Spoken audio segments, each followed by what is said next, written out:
All parties Hurriyat Conference has condemned the Indian government's ruthless and materialistic policy regarding the resolution of the Kashmir dispute. APHC spokesman Advocate Abdul Rashid Minhas, in a statement issued in Srinagar, said that the freedom and the peace-loving people of the Kashmir are enduring severe political injustice with great resilience in their rightful struggle for self-determination.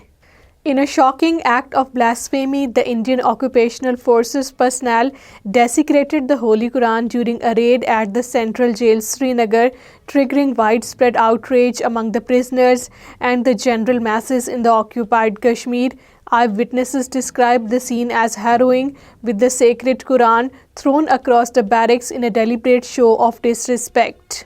Civil society activists have denounced the Bharatiya Janata Party-led Indian government for a relentless assault on the social, cultural and political fabric of the occupied Kashmir. In a statement in Srinagar, the activists outlined the systematic measures undertaken by the Modi regime since 5th August 2019, which they say are aimed at disempowering the region's Muslim majority.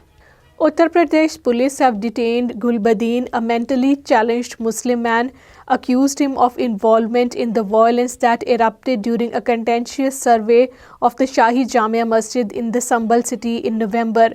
A video shared by the journalist Shahid Tantre on the social media highlights the Gulbuddin's mental condition. Nasir Aslam Wani, advisor to the Chief Minister of Occupied Kashmir, has reiterated that the restoration of the statehood is not a privilege granted by the Indian government, but a fundamental right of the territory. His remarks made during a visit to the Kupwara district exposed the Indian government's superficial attachment to the democratic principles in the occupied territory.